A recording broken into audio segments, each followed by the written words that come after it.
হজরত ওয়াইস করিন রহিমাহুল্লার যখন ৯ বছর বয়স হল তখন তার পিতা ইন্তেকাল করেন। তাই বিধবা মাকে দেখাশোনার জন্য বাধ্য হয়ে তিনি বাবার কাপড়ের দোকানে ব্যবসার হাল ধরেন। ব্যবসা করে যা উপার্জন করতেন তা দিয়ে মা ছেলের জীবন কোনোরকমভাবে কেটে যাচ্ছিল। কিন্তু আল্লাহর ইচ্ছা বুঝা বড় কঠিন। একদিন ভোরবেলা তিনি দোকানে গিয়ে দেখলেন দোকানের সমস্ত মালামাল কারা যেন চুরি করে নিয়েছে। খবর শুনে তার মাও দোকানে আসলেন। তার মা দোকানের অবস্থা দেখে বললেন, বাবা ওয়াইস, এখন আমাদের কি হবে? এবার কি করে আমাদের দিন চলবে? তখন বালক ওয়াইস করিন রাহিমাহুল্লাহ তার মাকে অভয় দিয়ে বললেন, আম্মাজান, আল্লাহ তাআলা যা করেন ভালোর জন্যই করেন। অতপর বালক ওয়াইস করিন রাহিমাহুল্লাহ এক প্রতিবেশীর ভেড়া ছড়ানোর কাজে নিযুক্ত হলেন। প্রতিদিন তিনি ভেড়ার পাল নিয়ে মাঠে যেতেন এবং ভেড়া ছড়াতেন, আর ক্লান্ত হলে গাছের ছায়া বসে আরাম করতেন।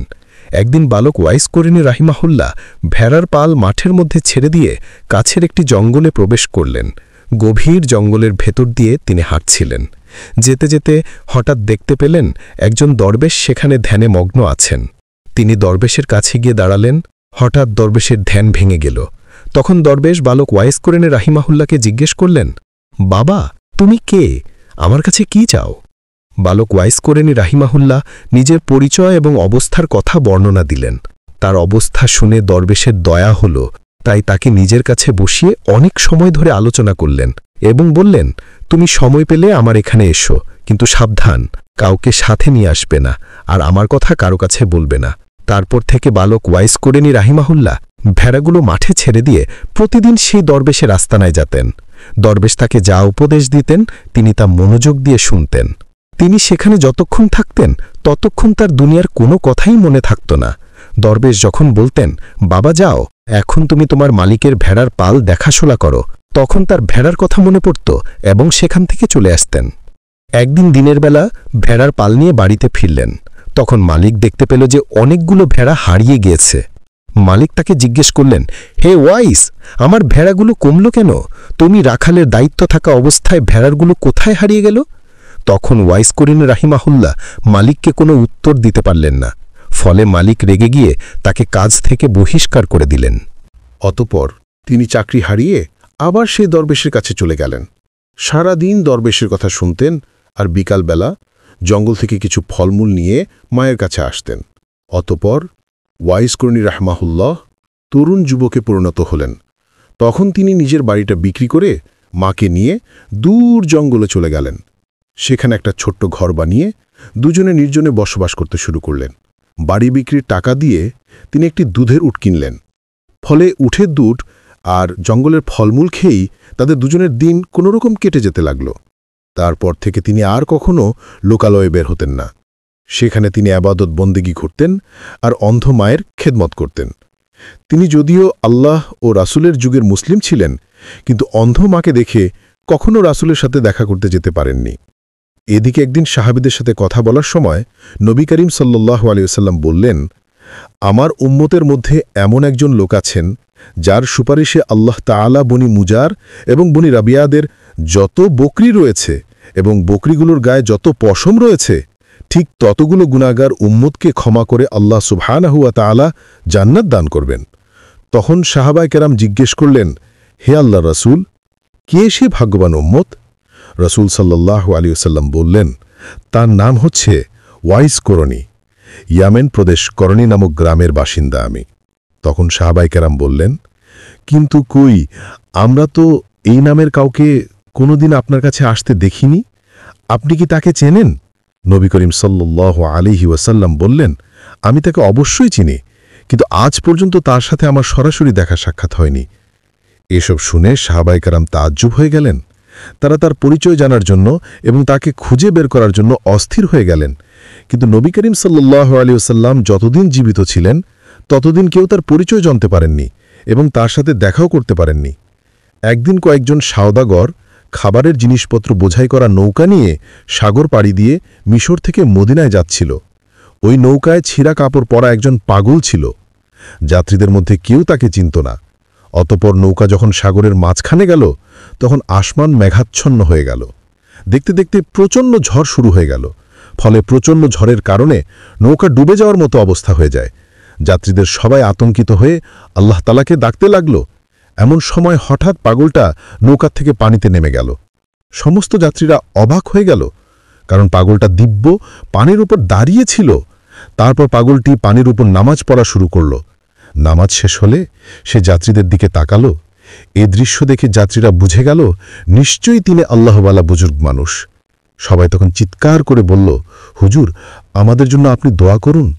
তখন তিনি বললেন, তোমরা তোমাদের মাল এবং দুনিয়ার মায়া ছেড়ে দিয়ে বিসমিল্লাহ বলে নৌকা থেকে নেমে আমার কাছে চলে আসো। যাত্রীরা বলল, হুজুর, আমরা পানির উপর দিয়ে কিভাবে যাব?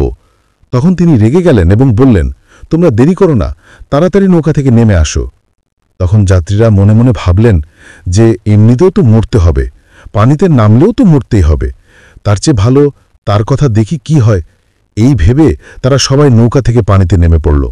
কিন্তু আশ্চর্যের বিষয়, তাদের মনে হচ্ছিল তারা যেন মাটির উপর দাঁড়িয়ে আছে, তারা কেউই তলিয়ে যাচ্ছিল না। ফলে তারা হেঁটে হেঁটে পানির উপর দিয়ে তার কাছে গিয়ে দাঁড়াল। সঙ্গে সঙ্গে নৌকাটি মালসহ সাগরের তলায় তলিয়ে গেল। তখন বুজুর্গ সবাইকে উদ্দেশ্য করে বললেন, তোমরা সবাই টাকা পয়সা এবং মালামালের আশা ছেড়ে দিয়েছ বলেই তোমাদের জান, তোমাদের জীবন বেঁচে গেল। যদি লোভ সামলাতে না পেরে নৌকায় থাকতে, তাহলে তোমরা পানিতে ডুবে মারা যেতে। অতঃপর তারা পানির উপর দিয়ে হেঁটে হেঁটে সমুদ্রের কিনারায় গিয়ে উঠলেন। তখন সমস্ত যাত্রীরা সে বুজুর্গকে বললেন, হুজুর, দয়া করে যদি আপনি আপনার পরিচয়টা দিতেন তাহলে আমরা খুশি হতাম। তখন তিনি বললেন, আমার নাম ওয়াইস করণী, ইয়ামেন প্রদেশ করণী নামক গ্রামের বাসিন্দা আমি। তখন যাত্রীরা বলল, হুজুর, মদিনায় দুর্ভিক্ষ দেখা দিয়েছে। খবর পেয়ে গরিবদের জন্য খাদ্যশস্য নিয়ে মিশর থেকে সেখানে যাচ্ছিলাম, কিন্তু নৌকাসহ সব জিনিসপত্র ডুবে গেল। আমরা এখন মদিনায় গিয়ে কি দিব? তখন ওয়াইস করণী রাহিমাহুল্লাহ বললেন, নৌকার মালপত্র এবং খাবার দাবারের জিনিসগুলি যদি তোমরা ফিরে পাও, তাহলে কি সত্যি তোমরা মদিনায় গিয়ে সেগুলো গরিবদেরকে দিবে? তখন তারা বলল, জি হুজুর, গরিবদেরকে সাহায্য করার জন্যই আমরা মিশর থেকে আসলাম। তখন ওয়াইস করণী রাহিমাহুল্লাহ 2 রাকাত নামাজ পড়ে মোনাজাত করলেন আল্লাহ তাআলার কাছে।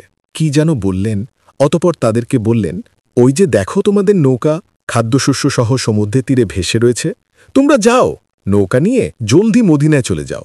তারা অবাক হয়ে তাকিয়ে দেখল সত্যি সত্যি মালবর্তী নৌকাটি সমুদ্রের তীরে ভেসে রয়েছে।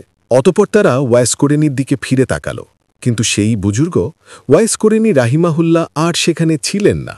চোখের পলকে তিনি কোথায় যেন অদৃশ্য হয়ে গেলেন।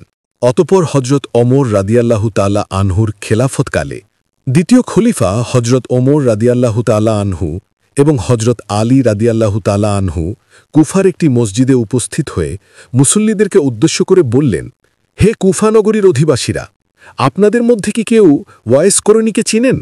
মুসল্লিদের মধ্য থেকে কয়েকজন জবাব দিলেন, জি না হুজুর, আমরা ওয়াইস করণী নামে কাউকে চিনি না। তখন খলিফা আবার বললেন, আপনাদের মধ্যে কুরুন এলাকার বাসিন্দা কেউ থাকলে দয়া করে উঠে দাঁড়ান। তখন একজন উঠে দাঁড়াল। খলিফা তাকে জিজ্ঞেস করলেন, আপনি ওয়াইস করণীকে চিনেন? তখন লোকটি বলল, হুজুর, ওয়াইস করণী নামে যে লোকটিকে আমি চিনি সে তো একজন পাগল। সে জঙ্গলে থাকে, জঙ্গলের ভেতর উট চড়িয়ে বেড়ায়, অত্যন্ত আজব মানুষ সে। লোকেরা যখন হাসে তখন সে কাঁদে, আর লোকেরা যখন কাঁদে সে তখন হাসে।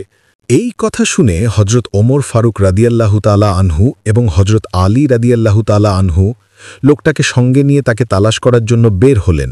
বহু খোঁজাখুঁজির পর তারা দেখতে পেলেন একজন লোক একটা গাছের নিচে নামাজ পড়ছেন। পাগলের মতো তার চেহারা। হজরত ওমর রাদিয়াল্লাহু তাআলা আনহু এবং হজরত আলী রাদিয়াল্লাহু তাআলা আনহু সেই গাছের কাছে গিয়ে চুপচাপ দাঁড়িয়ে রইলেন। অতপর হজরত ওয়াইস করণী রাহিমাহুল্লাহ নামাজ শেষ করে দুজনের দিকে ফিরে তাকালেন। হজরত আলী রাদিয়াল্লাহু তাআলা আনহু এবং হজরত ওমর রাদিয়াল্লাহু তাআলা আনহু ওয়াইস করণীকে সালাম দিলেন। তিনিও তাদের সালামের জবাব দিলেন। অতপর হজরত ওমর রাদিয়াল্লাহু তাআলা আনহু তাকে জিজ্ঞেস করলেন, আপনি কে? দয়া করে আপনার পরিচয় দিন। তখন ওয়াইস করণী রাহিমাহুল্লাহ বললেন, আমি আব্দুল্লাহ। হজরত ওমর রাদিয়াল্লাহু তাআলা আনহু বললেন, আমরা সবাই তো আব্দুল্লাহ, অর্থাৎ আল্লাহর বান্দা। আমরা আপনার বাবা মার দেওয়ার নামটি জানতে চাই। তখন তিনি বললেন, আমার বাবা মা আমার নাম রেখেছিলেন ওয়াইস, কিন্তু লোকেরা আমাকে ওয়াইস করণী বলে ডাকে। তখন হজরত ওমর রাদিয়াল্লাহু তাআলা আনহু বললেন, হুজুর, আপনার ডান হাতটি দয়া করে আমাকে দেখাবেন কি? তখন ওয়াইস করণী রাহিমাহুল্লাহ তার ডান হাতটি এগিয়ে দিলেন। তারা দুজনেই তার ডান হাতের তালুতে দিরহাম আকারের একটি সাদা দাগ দেখতে পেলেন। তারপর তারা নিজেদের পরিচয় দিয়ে বললেন, প্রিয় নবীজি, হজরত মোহাম্মদ সাল্লাল্লাহু আলাইহি ওয়াসাল্লাম তার ইন্তেকালের আগে তার এক প্রিয় উম্মতের আকৃতির কথা আমাদেরকে বলে গিয়েছেন। আমরা আপনার আকৃতি, প্রকৃতি এবং হাতের তালুতে থাকা নিদর্শন দেখে বুঝতে পারলাম নবী করিম সাল্লাল্লাহু আলাইহি ওয়াসাল্লাম তার ইন্তেকালের পূর্বে যেই বুজুর্গের কথা বলে গিয়েছিলেন, আপনি সেই ব্যক্তি, আপনি সেই ওয়াইস আল কুরুন। হে প্রিয় হজরত মোহাম্মদ সাল্লাল্লাহু আলাইহি ওয়াসাল্লাম স্বয়ং আপনাকে সালাম জানিয়েছেন এবং তার পবিত্র দেহের জুব্বা মোবারক আপনাকে দেওয়ার জন্য আদেশ করে গিয়েছেন, আর বলে গেছেন আপনি যেন তার উম্মতের জন্য দোয়া করেন। তখন ওয়াইজ করুনি রাহিমাহুল্লাহ বললেন, দোয়া করার জন্য তো আপনারাই সবথেকে উপযুক্ত ব্যক্তি, কারণ আপনারা আল্লাহ তাআলা এবং তার রাসূলের প্রিয় পাত্র। তখন ওমর রাদিয়াল্লাহু তাআলা আনহু বললেন, আমরা তো রাসূল সাল্লাল্লাহু আলাইহি ওয়াসাল্লামের উম্মতের জন্য দোয়া করেই থাকি, তবুও আপনি রাসূল সাল্লাল্লাহু আলাইহি ওয়াসাল্লামের অনুরোধ রক্ষা করুন। তখন ওয়াইস করেনি রাহিমাহুল্লাহ বললেন, হে খলিফা ওমর, আপনি হয়তো ভুল করছেন, আমি সেই ব্যক্তি নই। রাসূল সাল্লাল্লাহু আলাইহি ওয়াসাল্লাম হয়তো অন্য কোনো ওয়াইসের কথা বলে গিয়েছেন, কারণ রাসূল সাল্লাল্লাহু আলাইহি ওয়াসাল্লামের সাথে আমার কোনোদিন দেখা হয়নি, এমনকি তার পবিত্র দেহের জুব্বার মর্যাদা রক্ষা করার যোগ্যতাও আমার নেই। তখন ওমর রাদিয়াল্লাহু তাআলা আনহু বললেন, না হুজুর, আমি একটুও ভুল করিনি। রাসূল সাল্লাল্লাহু আলাইহি ওয়াসাল্লাম আমাকে যেসব নিদর্শনের কথা বলে গিয়েছিলেন তার প্রত্যেকটি আমি আপনার মধ্যে দেখতে পেয়েছি। সুতরাং আমার মনে এই কথা বলতে বিন্দুমাত্র সন্দেহ নেই যে আপনাকে রাসূল সাল্লাল্লাহু আলাইহি ওয়াসাল্লাম তার পবিত্র দেহের জুব্বাটি প্রদান করতে বলে গিয়েছেন। তখন ওয়াইস কোরআনী রাহিমাহুল্লাহ বললেন, বেশ, তাহলে রাসূল সাল্লাল্লাহু আলাইহি ওয়াসাল্লামের পবিত্র দেহের জুব্বা মুবারক আমাকে দিন, আমি এই জুব্বা পরিধান করে তার উম্মতের জন্য দোয়া করি। তখন হযরত ওমর রাদিয়াল্লাহু তাআলা আনহু ওয়াইস কোরআনী রাহিমাহুল্লাহর হাতে পবিত্র জুব্বা তুলে দিলেন। তিনি জুব্বাটি হাতে নিয়ে সামান্য একটু দূরে গেলেন, অতঃপর সেজদায় পড়ে আল্লাহ তাআলার দরবারে কান্না করে প্রার্থনা করতে লাগলেন, হে করুণাময়, হে পরওয়ারদিগার, আপনার প্রিয় দোস্ত রাসূল সাল্লাল্লাহু আলাইহি ওয়াসাল্লাম তার পবিত্র দেহের জুব্বা আমাকে দান করে গিয়েছেন।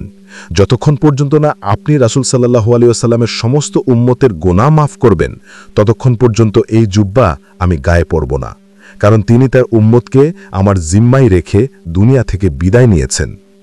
রাসূল সাল্লাল্লাহু আলাইহি ওয়াসাল্লাম, ওমর এবং আলী সবাই তাদের নিজেদের কাজ শেষ করেছেন। হে আল্লাহ, আমার আরজি কবুল করুন। তখন অদৃশ্য থেকে আওয়াজ আসলো, হে ওয়াইস, আমি তোমার প্রার্থনা কবুল করার জন্য কিছু উম্মতের মাফ করে দিলাম। তখন ওয়াইস কারণী রাহিমাহুল্লাহ বললেন, হে পরওয়ারদিগার, আমি তোমার কাছে হযরত মুহাম্মদ সাল্লাল্লাহু আলাইহি ওয়াসাল্লামের সকল উম্মতের গুনাহ মাফ করে দেওয়ার জন্য আরজি জানিয়েছি, সামান্য কিছু উম্মতের গুনাহ মাফ করার জন্য বলিনি। অতঃপর আবারও গায়েবী আওয়াজ এলো, হে ওয়াইস, তোমার প্রার্থনা অনুযায়ী আমি আমার হাবিবের উম্মতের 4 ভাগের 1 ভাগের গুনাহ মাফ করে দিলাম। হযরত ওয়াইস কোরআনী রাহিমাহুল্লাহ তাতেও রাজি হলেন না।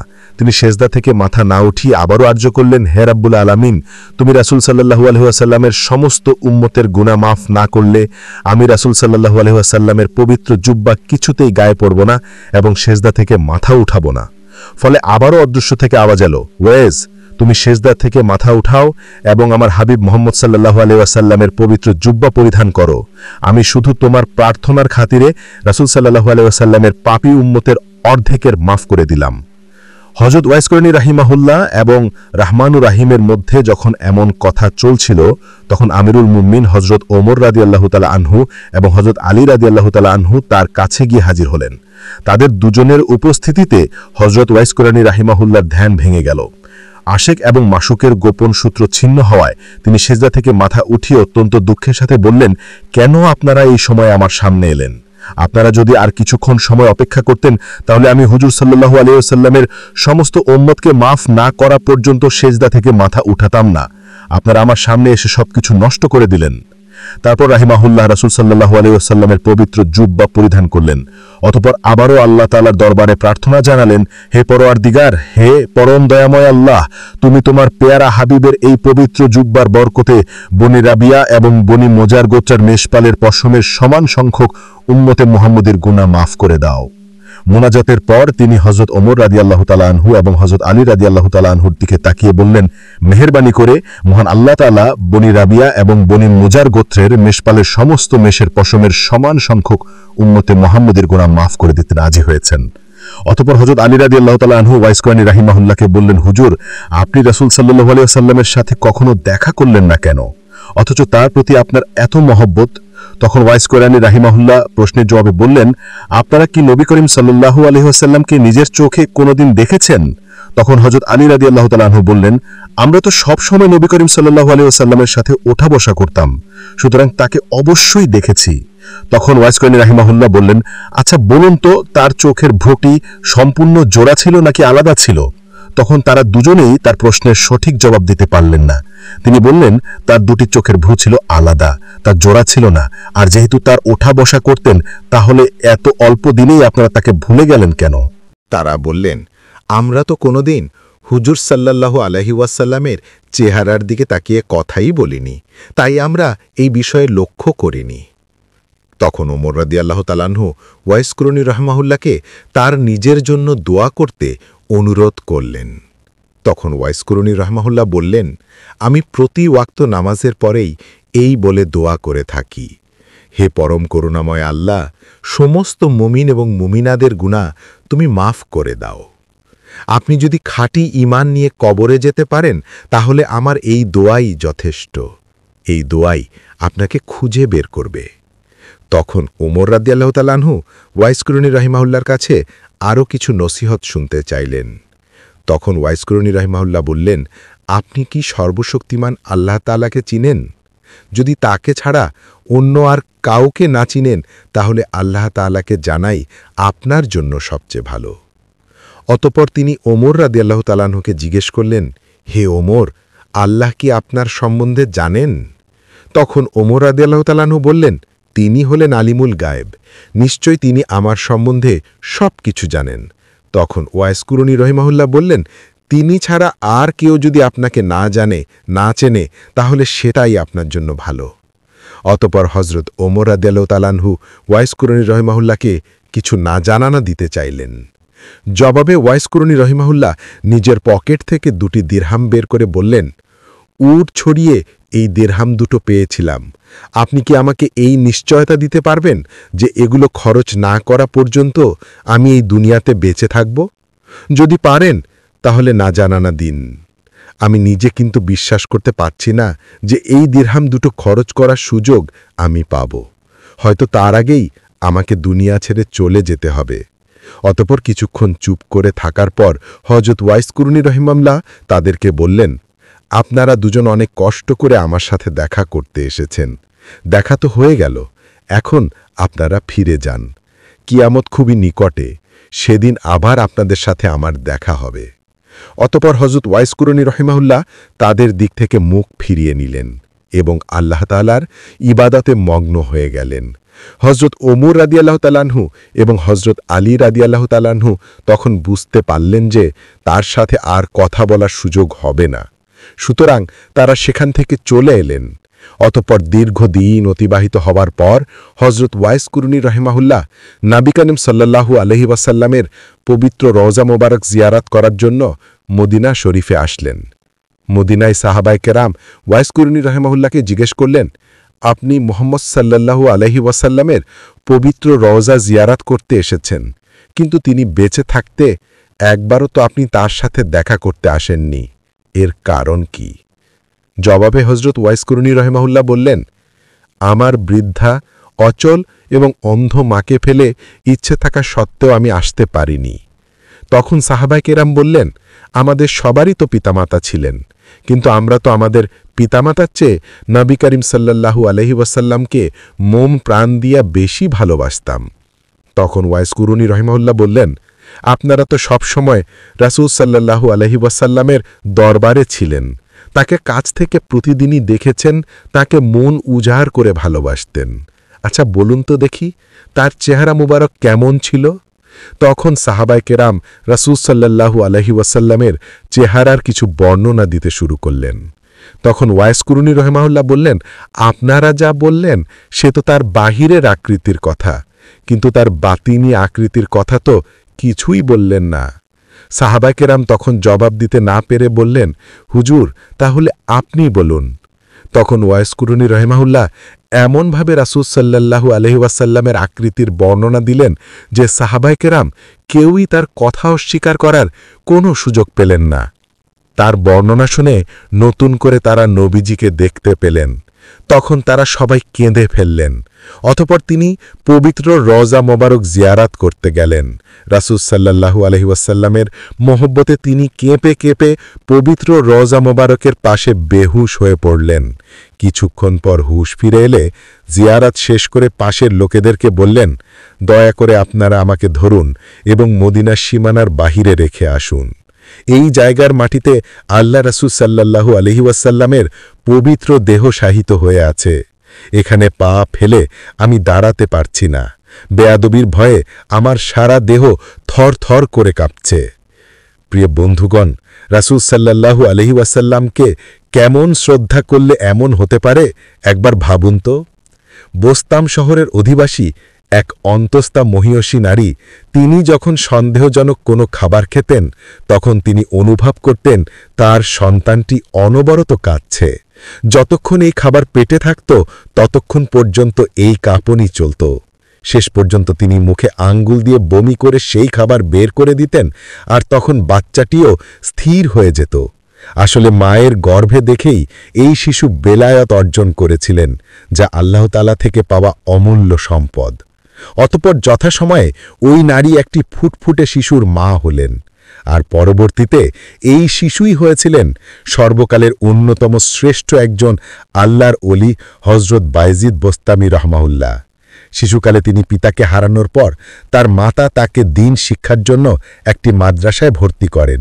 একদিন মাদ্রাসায় বায়জিদ বোস্তামি রাহমাহুল্লাহ পবিত্র কোরআনুল কারীমের একটি আয়াত পড়লেন। ওই আয়াতে আল্লাহ তাআলা বলেছিলেন, তুমি আমার প্রতি এবং তোমার পিতামাতার প্রতি কৃতজ্ঞ হও।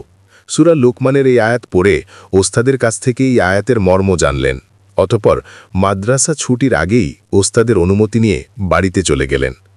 অসময়ে পুত্রকে বাড়িতে আসতে দেখে বায়জিদ বোস্তামির মা উৎকণ্ঠিত হলেন। তখন তিনি তার আম্মাজানকে বললেন, হে মাতা, আমি আজ পবিত্র কোরআনুল কারীমে আল্লাহর একটি নির্দেশ পাঠ করলাম, আর এই আয়াতের অর্থ হল এই যে আল্লাহ তাআলা এবং তোমার পিতামাতার প্রতি কৃতজ্ঞতা প্রকাশ করো। কিন্তু আম্মাজান, আমি তো একসাথে করতে পারবো না, তাই আপনার কাছে ছুটে এসেছি। হয়তো আপনি আল্লাহর কাছ থেকে আমার দাবি ছাড়িয়ে নিন, আর না হলে আমার ব্যাপারে আপনার অধিকার আল্লাহর কাছে ছেড়ে দিন। আমি মনে প্রাণে একজনের কাছেই কৃতজ্ঞতা প্রকাশ করে আত্মনিয়োগ করব। পুত্রের মুখে এমন কথা শুনে মায়ের মন ভরে গেল। তিনি পরম খুশিতে নিজের অধিকার ত্যাগ করে তাকে আল্লাহর কৃতজ্ঞতায় লিপ্ত হতে বললেন। মায়ের এই আত্মত্যাগ বৃথা যায়নি। তার এই ত্যাগের জন্য আল্লাহ বায়জিদ বোস্তামি রাহমাতুল্লাহি আলাইকে এত উন্নত মর্যাদা দান করলেন যে তিনি বিশ্বের শ্রেষ্ঠ মনীষীদের মধ্যে একজন হলেন। একদিনের ঘটনা, রাতের বেলায় ঘুমন্ত অবস্থায় হঠাৎ বায়জিদ বোস্তামি রহমাতুল্লাহি আলাইয়ের মায়ের পানি পিপাসা পেল। তখন মা বায়জিদকে ডেকে বলল, হে পুত্র, আমাকে এক গ্লাস পানি দাও, আমার অনেক পিপাসা পেয়েছে। মায়েরই কথা শুনে বায়জিদ বোস্তামি পানি আনতে গেলেন, কিন্তু ঘরে এক ফোঁটা পানিও নেই। তাই তিনি ঘর থেকে বের হয়ে গেলেন পানি আনার জন্য। কিন্তু যখন তিনি পানি নিয়ে আসলেন তখন তার মা ঘুমিয়ে পড়েছেন। তখন তিনি ভাবলেন, মাকে ঘুম থেকে জাগানো ঠিক হবে না, আবার তারও ঘুমাতে যাওয়া ঠিক হবে না, কারণ যে কোনো সময় মা পানি চাইতে পারেন। এই সব চিন্তা করে তিনি পানি নিয়ে মায়ের পাশে সারা রাত দাঁড়িয়ে রইলেন। শীতের কনকনে রাত, হিমেল বাতাস আর ঠান্ডায় তার হাত পা অবশ হয়ে যাওয়ার উপক্রম হলো, আর দু চোখ বেয়ে নামছে প্রচণ্ড ঘুম। কিন্তু এসব কিছু বাদ দিয়ে মায়ের যদি ঘুম ভেঙে যায়, এই চিন্তায় তিনি গ্লাস হাতে নিয়ে দাঁড়িয়ে রইলেন। অতঃপর রাত শেষে ভোর হলো। মা তার চোখ খুলতেই পাশে দাঁড়িয়ে থাকা পুত্রকে দেখতে পেলেন। তখন তিনি বললেন, হে বৎস, সারা রাত ধরে তুমি এত কষ্ট কেন করলে? পানির গ্লাস এখানে রেখে চলে গেলেই তো হতো। মায়ের কথা শুনে বায়জিদ বোস্তামি রহমতুল্লাহি বললেন, হে আম্মাজান, আপনার পিপাসার কথা মনে রেখে আমি আর ঘুমাতে যেতে পারিনি, সারা রাত ধরে দাঁড়িয়ে আছি। এমন কাজ দেখে মায়ের চোখে পানি চলে আসলো। অতঃপর তিনি আল্লাহর কাছে দোয়া করলেন, হে আল্লাহ, আপনি আমার পুত্রকে আপনার বন্ধুদের নেতা বানিয়ে দিন। মায়ের এই দোয়া আল্লাহ কবুল করলেন। অতঃপর যা হওয়ার তাই হলো। একবার মায়ের কাছ থেকে বিদায় নিয়ে বায়াজিদ বোস্তামি রহমতুল্লাহি আলাই সিরিয়ায় যাত্রা শুরু করলেন। সেখানে গিয়ে এক নির্জন অরণ্যে পৌঁছে একটানা 3 বছর আল্লাহর ধ্যানে মগ্ন থাকলেন। অতঃপর 113 জন সাধক পুরুষের সাথে দেখা করে তাদের দৃষ্টি ও দোয়া লাভ করেন, আর এদের মধ্যে অন্যতম ছিলেন হযরত জাফর সাদেক রহমতুল্লাহি আলাই। একদিন হযরত জাফর সাদেক রহমতুল্লাহি আলাই বলেন, হে বায়জিদ বুস্তামি, তাক থেকে একটি বই নিয়ে আসো। কিন্তু এখানে সমস্যা হলো বইটি কোন তাকে আছে তা তিনি জানতেন না। অতঃপর তিনি এই বিষয়ে জাফর সাদেক রহমতুল্লাহি আলাইকে জিজ্ঞাসা করলেন। জাফর সাদেক রহমতুল্লাহি আলাই বললেন, তুমি কতদিন ধরে এখানে রয়েছ, অথচ কোন তাকে বই আছে তা তুমি জানো না? তখন বোস্তামি রহমতুল্লাহি আলাই বললেন, আপনার সামনে মাথা উঁচু করে এদিকে ওদিকে তাকানোর তো কোনো প্রয়োজন হয়নি, আর কোনো কিছু দেখার জন্য আমি এই দরবারে আসিনি। তখন হযরত জাফর সাদেক রহমতুল্লাহি আলাই বুঝে গেলেন এই শিষ্য অন্য কোনো শিষ্যের মতো নয়। অতঃপর তিনি তাকে তার শহরে ফিরে যেতে বললেন। ওস্তাদের কথা মতো তিনি বোস্তাম শহরের দিকে রওনা দিলেন। এদিকে পুত্রের ফিরে আসার অপেক্ষায় মা জননী আল্লাহ তাআলার কাছে দোয়া করছিলেন আর বলছিলেন, হে আল্লাহ, আপনি আমার পুত্রের মঙ্গল করুন, আপনার অলিগণ যেন তার প্রতি সন্তুষ্ট থাকেন, আপনি তার পবিত্র ইচ্ছা পূর্ণ করুন। এদিকে ঘরের দরজায় দাঁড়িয়ে বায়াজিদ বোস্তামি রহমতুল্লাহি আলাই তার মায়ের কথাগুলো শুনছিলেন, আর মায়ের দোয়া শুনে তার বুক ফেটে কান্না আসছিল। তিনি মাকে ডাক দিয়ে বললেন, আম্মাজান, আপনার অদম সন্তান আপনার কাছে চলে এসেছে। মা তখন ঘর থেকে বের হয়ে কান্নায় ভেঙে পড়লেন আর বললেন, তুমি আসতে এত দেরি করলে কেন বাবা? আমি তোমার জন্য কেঁদে কেঁদে অন্ধ হয়ে যাচ্ছি। মা ছেলের এই আনন্দবিদুর মুহূর্তে যেন আকাশ বাতাসও আনন্দে ভরে উঠেছিল। একদিন বায়াজিদ বুস্তামি রহমতুল্লাহি আলাই হজ করার জন্য রওনা দিলেন। ধীরে ধীরে নফল নামাজ আদায় করতে করতে দীর্ঘ 12 বছর পর মক্কায় এসে উপস্থিত হলেন। মক্কায় হজ সম্পন্ন হয়ে গেলে তিনি বোস্তাম শহরে ফিরে যান। অতঃপর তিনি আলাদা করে মদিনা পাকের রওজা জিয়ারত করার প্রয়োজন অনুভব করলেন, কেননা তখন তার মনে হল মক্কায় হজের উদ্দেশ্যে উপস্থিত হয়ে ওই সঙ্গে নবী করিম সাল্লাল্লাহু আলাইহি ওয়াসাল্লামের রওজাভূমি জিয়ারত করা তার রওজার জন্য অমর্যাদাকর, তাই সেখানে যাওয়া উচিত। যাই হোক, তিনি মদিনায় যাবেন এই কথা শুনে তার সহযাত্রী হওয়ার জন্য অনেক লোক হয়, কিন্তু তিনি এত লোককে তার সাথে নিয়ে যাওয়ার ব্যাপারে আগ্রহী ছিলেন না, তাই তাদেরকে রেখে যাওয়া সম্ভব হল না। তাই তিনি নিরুপায় হয়ে দলবল নিয়ে মদিনায় যাওয়ার জন্য রওনা দিলেন। একদিন ফজরের নামাজ আদায় করে তিনি তার সঙ্গীদের উদ্দেশ্যে বললেন, আমি তোমাদের প্রভু, তোমরা আমার সামনে উপাসনা করছো না কেন? বায়জিদ বোস্তামির এই কথা সে লোকজন অবাক হয়ে গেল।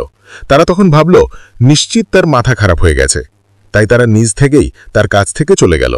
কারণ হযরত বায়জিদ বোস্তামি রহমতুল্লাহি আলাই যে ধরনের মন্তব্য করবেন তা তার নিজের ইচ্ছাতে ছিল না, বরং আল্লাহ তাআলার কাছে প্রার্থনা জানানোর ফলে এই কথা তার মুখ থেকে অনিচ্ছাকৃতভাবে বের হয়ে আসলো।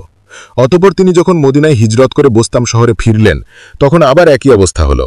হঠাৎ বায়জিদ বোস্তামি রহমতুল্লাহি আলাইয়ের কাছে অনেক লোক এসে ভিড় করল, আর এতে তিনি অস্বস্তি বোধ করলেন। তিনি আশঙ্কা করতেন হয়তো এই কারণে তার অহংকার হতে পারে, অথবা আল্লাহর কাছ থেকে তিনি বিচ্ছিন্ন হয়ে যেতে পারেন। অতঃপর তিনি এই ভিড় বর্জন করার জন্য এখানেও আরেকটি পন্থা অবলম্বন করলেন। তখন ছিল রমজান মাস। তার পাশ দিয়ে একটি লোক রুটি নিয়ে যাচ্ছিল।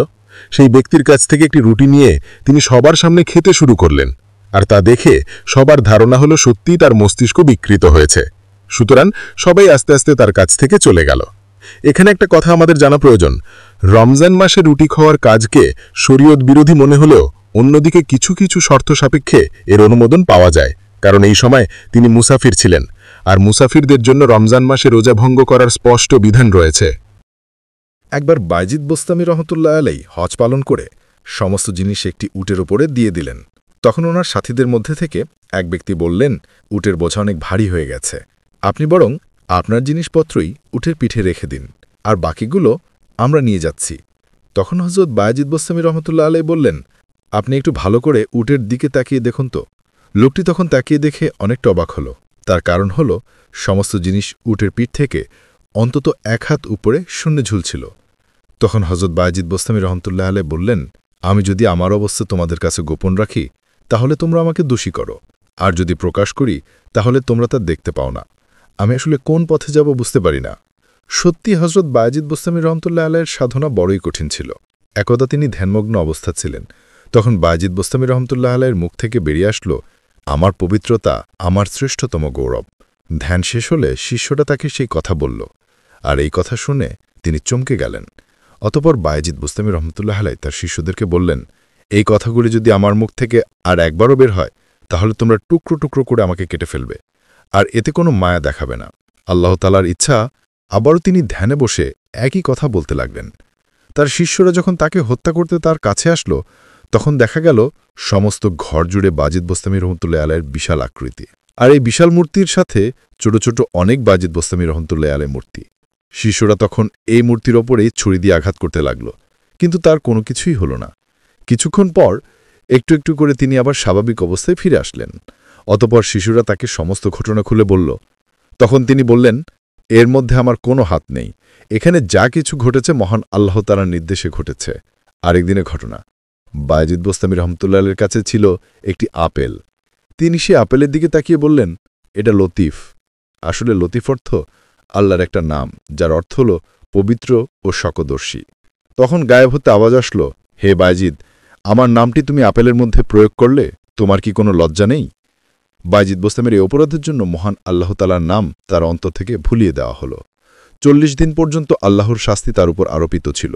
এরপর অনুতপ্ত হয়ে বায়েজিদ বোস্তামি রহমতুল্লাহ আলাইহি প্রতিজ্ঞাবদ্ধ হলেন, তিনি জীবনে কোনোদিন বোস্তাম শহরের কোনো ফলকে স্পর্শ করবেন না।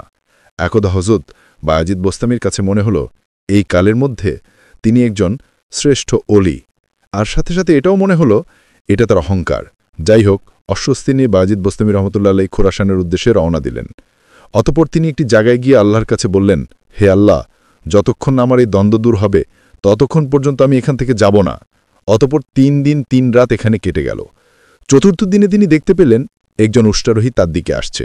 অতপর সে কাছে এসে উঠে থাকা আরোহী রাগান্বিত হয়ে বললেন, এ বায়েজিদ, তুমি কি চাও এই বোস্তাম শহর ধ্বংস করে দেই? ওই লোকের কথা শুনে হযরত বায়েজিদ বোস্তামি রহমতুল্লাহ আলাইহির হুঁশ ফিরে আসে। তখন বায়েজিদ বোস্তামি রহমতুল্লাহ আলাইহি ওই ব্যক্তিকে জিজ্ঞাসা করলেন, ভাই, আপনি কে এবং কোন জায়গা থেকে এসেছেন?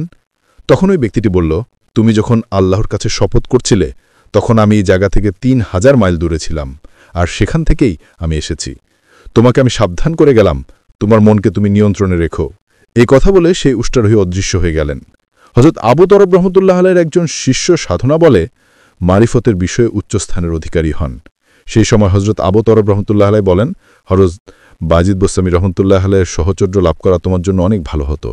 তখন শিষ্য বললেন, আমি তো বায়েজিদ বোস্তামি রহমতুল্লাহ আলাইহির প্রাপ্ত আল্লাহ তাআলাকে রোজ শতবার দেখি। তখন হযরত আবু তরব রহমতুল্লাহ আলাইহি বললেন, দেখেছ তো তোমার হিসাবে, আর তুমি তার সান্নিধ্য পেলে তাকে দেখতে পারবে হযরত বায়েজিদ বোস্তামি রহমতুল্লাহ আলাইহির হিসাবে। মুর্শিদের কথায় আবু তরব রহমতুল্লাহ আলাইহির শিষ্য একদিন বায়েজিদ বোস্তামি রহমতুল্লাহ আলাইহির সাথে দেখা করার জন্য যাচ্ছিলেন। তখন আবু তরব রহমতুল্লাহ আলাইহির সঙ্গেই ছিলেন। অতপর প্রতিমধ্যে হযরত বায়েজিদ বোস্তামি রহমতুল্লাহ আলাইহির সাথে তাদের দেখা হলো। অতপর যখন সেই লোকের চোখে বায়েজিদ বোস্তামি রহমতুল্লাহ আলাইহির চোখ পড়ল, এমনি ভয়ে শিষ্যের অন্তর কেঁপে উঠল। হযরত বায়েজিদ বোস্তামি রহমতুল্লাহ আলাইহির চাউনি তিনি সহ্য করতে পারলেন না। তার শরীর তখন কাঁপতে লাগল। কিছুক্ষণ পরই তিনি মৃত্যুবরণ করলেন। হযরত ইয়াহিয়া মাআজ রহমতুল্লাহ আলাইহি একজন শফি সাধক ছিলেন। তিনি একদিন হযরত বায়েজিদ বোস্তামি রহমতুল্লাহ আলাইহিকে একটি চিঠি লিখলেন, যার মর্ম ছিল এই যে, হযরত, এমন একটি ব্যক্তি সম্পর্কে আপনার কি ধারণা যিনি আজানের এক পেয়ালা পানি পান করে আত্মবিস্মৃতির অতলে তুলিয়ে গিয়েছেন এবং এখনও এই অবস্থায় রয়েছেন। আরেকটি কথা, আপনার কাছে একটি গোপন কথা বলতে চাই।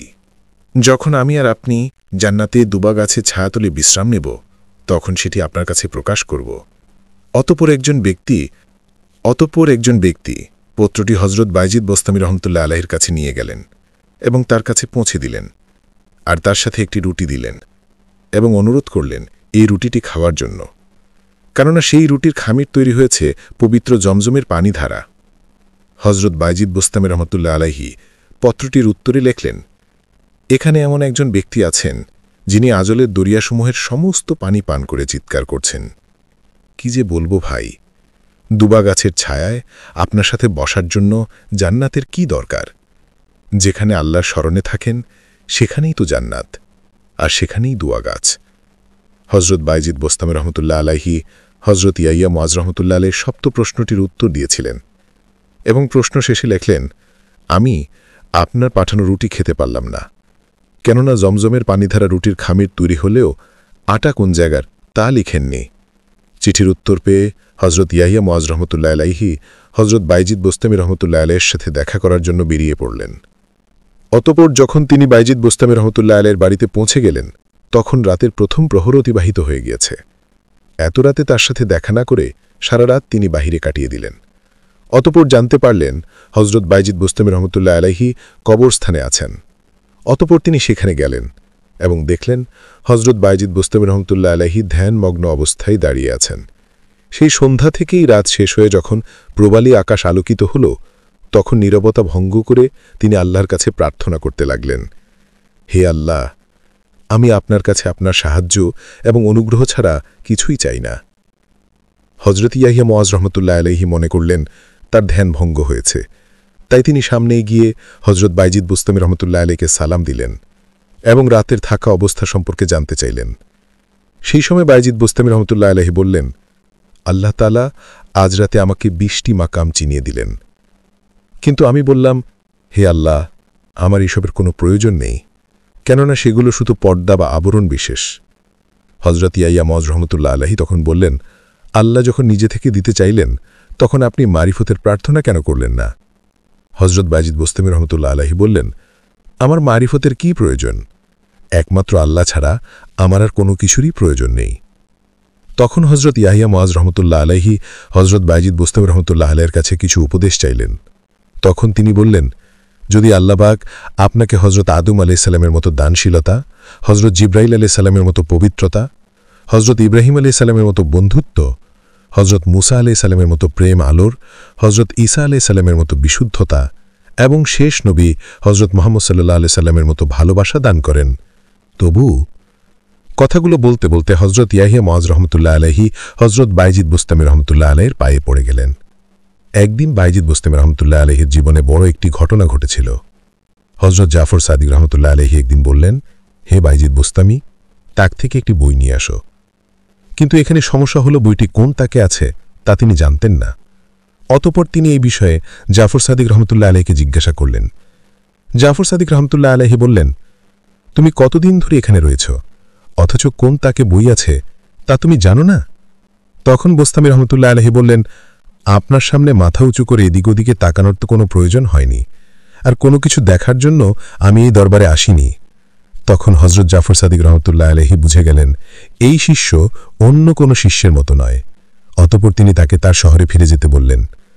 উস্তাদের কথা মতো তিনি বুস্তাম শহরের দিকে রওনা দিলেন।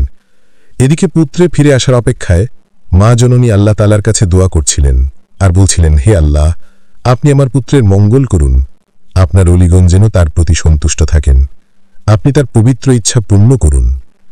এদিকে ঘরের দরজায় দাঁড়িয়ে বায়েজিদ বুস্তামি রহমতুল্লাহ আলাইহি তার মায়ের কথাগুলো শুনছিলেন, আর মায়ের দোয়া শুনে তার বুক ফেটে কান্না আসছিল। তিনি মাকে ডাক দিয়ে বললেন, আম্মাজান, আপনার অদম সন্তান আপনার কাছে চলে এসেছে। মা তখন ঘর থেকে বের হয়ে কান্নায় ভেঙে পড়লেন আর বললেন, তুমি আসতে এত দেরি করলে কেন বাবা? আমি তোমার জন্য কেঁদে কেঁদে অন্ধ হয়ে যাচ্ছি। মা ছেলের এই আনন্দ মৃদুর মুহূর্তে যেন আকাশ বাতাসও আনন্দে ভরে উঠেছিল। একদিন বায়েজিদ বুস্তামি রহমতুল্লাহ আলাইহি হজ করার জন্য রওনা দিলেন। ধীরে ধীরে নফল নামাজ আদায় করতে করতে দীর্ঘ 12 বছর পর মক্কায় এসে উপস্থিত হলেন। মক্কা হজ সম্পন্ন হয়ে গেলে তিনি বুস্তাম শহরে ফিরে যান। অতঃপর তিনি আলাদা করে মদিনা পাক রওজা জিয়ারত করার প্রয়োজন অনুভব করলেন, কেননা তখন তার মনে হল মক্কায় হজের উদ্দেশ্যে উপস্থিত হয়ে ওই সঙ্গে নবী করিম সাল্লাল্লাহু আলাইহি সাল্লামের রওজা ভূমি জিয়ারত করা তার রওজার জন্য অমর্যাদাকর, তাই সেখানে যাওয়া উচিত। যাই হোক, তিনি মদিনায় যাবেন এই কথা শুনে তার সাথে সহযাত্রী হওয়ার জন্য অনেক লোক হয়, কিন্তু তিনি এত লোককে তার সাথে নিয়ে যাওয়ার ব্যাপারে আগ্রহী ছিলেন না, তাই তাদেরকে রেখে যাওয়া সম্ভব হল না। তাই তিনি নিরুপায় হয়ে দলবল নিয়ে মদিনায় যাওয়ার জন্য রওনা দিলেন। একদিন ফজরের নামাজ আদায় করে তিনি তার সঙ্গীদের উদ্দেশ্যে বললেন, আমি তোমাদের প্রভু, তোমরা আমার সামনে উপাসনা করছো না কেন? বায়েজিদ বুস্তামির এই কথায় শেষ্য লোকজন অবাক হয়ে গেল। তারা তখন ভাবল নিশ্চিত তার মাথা খারাপ হয়ে গেছে, তাই তারা নিজ থেকেই তার কাছ থেকে চলে গেল। কারণ হজরত বায়েজিদ বুস্তামি রহমতুল্লাহ আলাইহি যে এই ধরনের মন্তব্য করবেন তা তার নিজের ইচ্ছাতেই ছিল না, বরং আল্লাহ তাআলার কাছে প্রার্থনা জানানোর ফলে এই কথা তার মুখ থেকে অনিচ্ছাকৃতভাবে বের হয়ে আসলো। অতঃপর তিনি যখন মদিনায় হিজরত করে বুস্তাম শহরে ফিরলেন, তখন আবার একই অবস্থা হল।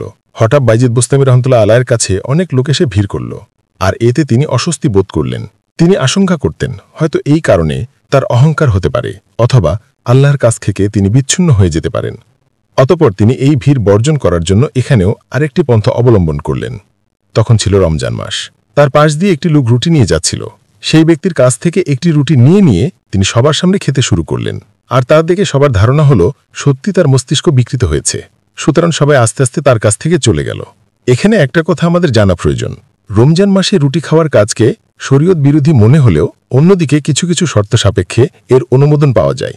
কারণ এই সময় তিনি মুসাফির ছিলেন, আর মুসাফিরদের জন্য রমজান মাসে রোজা ভঙ্গ করার স্পষ্ট বিধান রয়েছে। একবার বাইজিদ বুস্তামি রহমতুল্লাহ আলাই হজ পালন করে সমস্ত জিনিস একটি উটের উপরে দিয়ে দিলেন। তখন ওনার সাথীদের মধ্য থেকে এক ব্যক্তি বললেন, উটের বোঝা অনেক ভারী হয়ে গেছে, আপনি বরং আপনার জিনিসপত্র উটের পিঠে রেখে দিন, আর বাকিগুলো আমরা নিয়ে যাচ্ছি। তখন হজরত বাইজিদ বুস্তামি রহমতুল্লাহ আলাই বললেন, আপনি একটু ভালো করে উটের দিকে তাকিয়ে দেখুন তো। লোকটি তখন তাকিয়ে দেখে অনেকটা অবাক হলো। তার কারণ হলো সমস্ত জিনিস উটের পিঠ থেকে অন্তত 1 হাত উপরে শূন্যে ঝুলছিল। তখন হজরত বাইজিদ বুস্তামি রহমতুল্লাহ আলাই বললেন, আমি যদি আমার অবস্থা তোমাদের কাছে গোপন রাখি তাহলে তোমরা আমাকে দোষী করো, আর যদি প্রকাশ করি তাহলে তোমরা তা দেখতে পাও না। আমি আসলে কোন পথে যাব বুঝতে পারি না। সত্যি হজরত বাইজিদ বুস্তামি রহমতুল্লাহ আলাইয়ের সাধনা বড়ই কঠিন ছিল। একদা তিনি ধ্যানমগ্ন অবস্থায় ছিলেন। তখন বাইজিদ বুস্তামি রহমতুল্লাহ আলাইয়ের মুখ থেকে বেরিয়ে আসলো, আমার পবিত্রতা আমার শ্রেষ্ঠতম গৌরব। ধ্যান শেষ হলে শিষ্যরা তাকে সেই কথা বলল, আর এই কথা শুনে তিনি চমকে গেলেন। অতঃপর বাইজিদ বুস্তামি রহমতুল্লাহ আলাই তার শিষ্যদেরকে বললেন, এই কথাগুলি যদি আমার মুখ থেকে আর একবারও বের হয় তাহলে তোমরা টুকরো টুকরো করে আমাকে কেটে ফেলবে, আর এতে কোনো ময়া দেখাবে না। আল্লাহ তাআলার ইচ্ছা আবারও তিনি ধ্যানে বসে একই কথা বলতে লাগলেন। তার শিষ্যরা যখন তাকে হত্যা করতে তার কাছে আসলো তখন দেখা গেল সমস্ত ঘর জুড়ে বাইজিদ বুস্তামি রহমতুল্লাহ আলাইয়ের বিশাল আকৃতি, আর এই বিশাল মূর্তির সাথে ছোট ছোট অনেক বাইজিদ বুস্তামি রহমতুল্লাহ আলাইয়ের মূর্তি। শিষ্যরা তখন এই মূর্তির উপরেই ছুরি দিয়ে আঘাত করতে লাগলো, কিন্তু তার কোনো কিছুই হলো না। কিছুক্ষণ পর একটু একটু করে তিনি আবার স্বাভাবিক অবস্থায় ফিরে আসলেন। অতঃপর শিষ্যরা তাকে সমস্ত ঘটনা খুলে বলল। তখন তিনি বললেন, এর মধ্যে আমার কোনো হাত নেই, এখানে যা কিছু ঘটেছে মহান আল্লাহ তাআলার নির্দেশে ঘটেছে।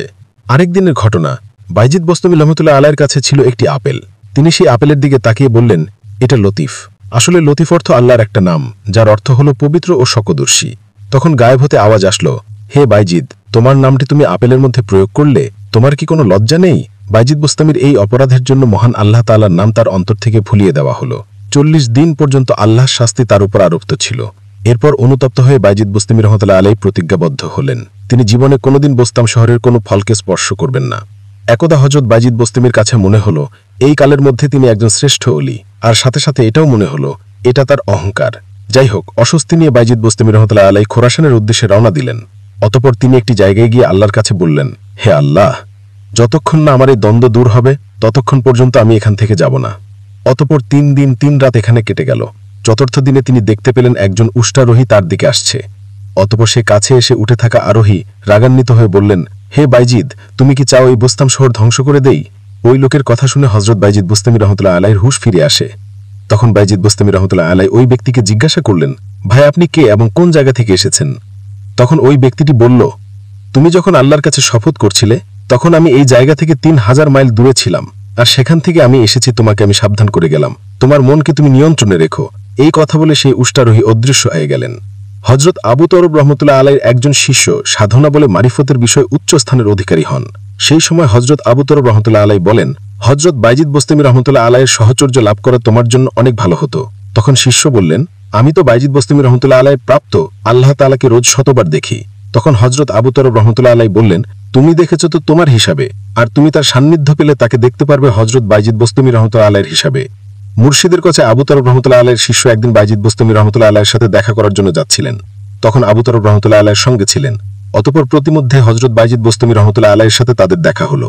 অতঃপর যখন সেই লোকের চোখে বাইজিদ বুস্তামি রহমতুল্লাহ আলাইয়ের চোখ পড়ল, এমনি ভয় শিষ্যের অন্তর কেঁপে উঠল। হযরত বাইজিদ বুস্তামি রহমতুল্লাহ আলাইয়ের চাউনি তিনি সহ্য করতে পারলেন না। তার শরীর তখন কাঁপতে লাগল। কিছুক্ষণ পরে তিনি মৃত্যুবরণ করলেন। হযরত ইয়াহিয়া মাজ রহমতুল্লাহ আলাই একজন সুফি সাধক ছিলেন। তিনি একজন হযরত বাইজিদ বুস্তামি রহমতুল্লাহ আলাইকে একটি চিঠি লিখলেন, যার মর্ম ছিল এই যে, হযরত, এমন একটি ব্যক্তির সম্পর্কে আপনার কি ধারণা যিনি আজলের এক পেয়ালা পানি পান করে আত্মবিস্মৃতির অতলে তুলিয়ে গিয়েছেন এবং এখন এই অবস্থায় রয়েছেন? আরেকটি কথা, আপনার কাছে একটি গোপন কথা বলতে চাই। যখন আমি আর আপনি জান্নাতের তুবা গাছের ছায়াতলে বিশ্রাম নেব তখন সেটি আপনার কাছে প্রকাশ করব। অতঃপর একজন ব্যক্তি পত্রটি হযরত বাইজিদ বুস্তামি রহমতুল্লাহ আলাইয়ের কাছে নিয়ে গেলেন এবং তার কাছে পৌঁছে দিলেন, আর তার সাথে একটি রুটি দিলেন এবং অনুরোধ করলেন এই রুটিটি খাওয়ার জন্য, কেননা সেই রুটির খামির তৈরি হয়েছে পবিত্র জমজমের পানি দ্বারা। হযরত বাইজিদ বুস্তামি রহমতুল্লাহ আলাই পত্রটির উত্তরে লিখলেন, এখানে এমন একজন ব্যক্তি আছেন যিনি আজলের দরিয়াসমূহের সমস্ত পানি পান করে চিৎকার করছেন। কি যে বলবো ভাই, দুবা গাছের ছায়ায় আপনার সাথে বসার জন্য জান্নাতের কি দরকার? যেখানে আল্লাহর স্মরণে থাকেন সেখানেই তো জান্নাত, আর সেখানেই দুবা গাছ।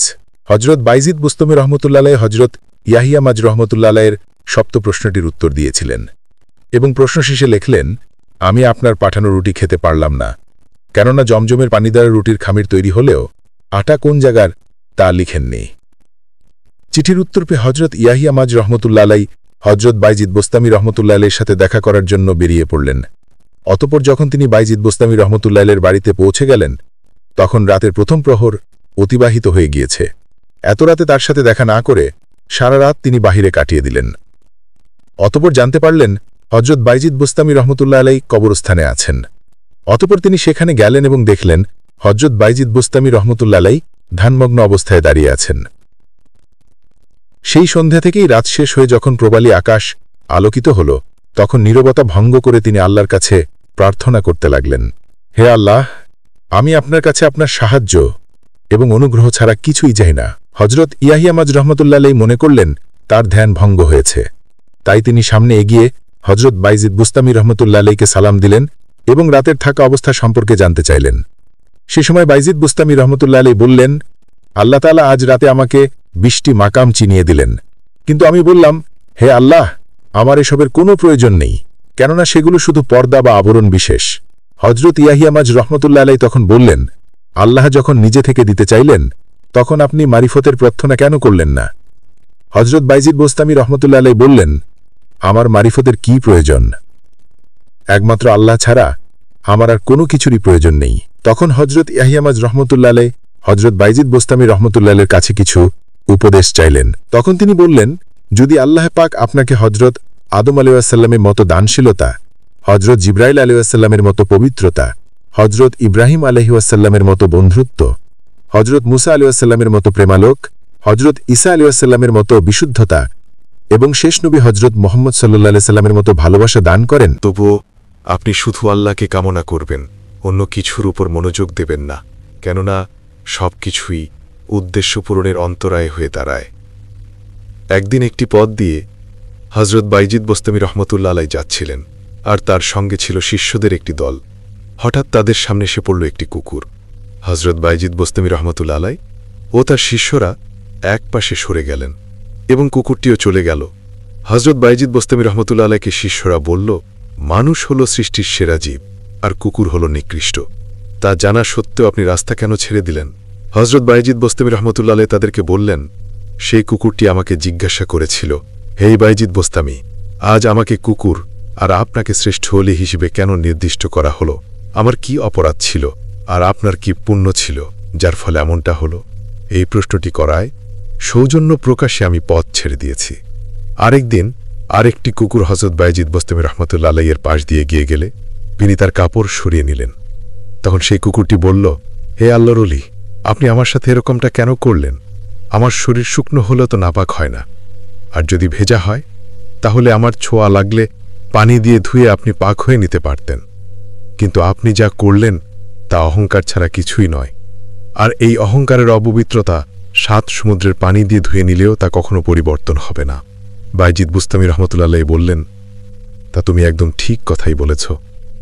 তোমার অপবিত্রতা বাহিরের আর আমার অপবিত্রতা ভেতরের, অতএব তুমি আসো, তাহলে আমার অপবিত্রতা কিছুটা হলেও দূর হবে। তখন কুকুরটি বলল, তা কখনোই হতে পারে না, কেননা আমি হলাম আল্লাহর বিতাড়িত এবং ঘৃণিত একটি জীব, আর আপনি হলেন তার প্রিয় দাস। দ্বিতীয়ত, আমি বর্তমান ছাড়া অন্য দিনের একটি হাওড়ও সঞ্চয় করি না, কিন্তু মানুষ সারা বছরের খাবার জমিয়ে রাখে, তাই আমাদের মধ্যে রয়েছে অনেক তফাত। হজরত বাইজিদ বোস্তামি রহমতুল্লাহ আলাই তখন বললেন, হাই কি আফসোস, আমি কুকুরের সংস্পর্শে থাকারও উপযুক্ত নই, তাহলে আল্লাহর নৈকট্য লাভের উপযুক্ত কিভাবে হতে পারি? সকল প্রশংসা আল্লাহ তাআলার, যা সৃষ্টি একটি নিকৃষ্ট জীব থেকে মানুষের শিক্ষা নেওয়া দরকার।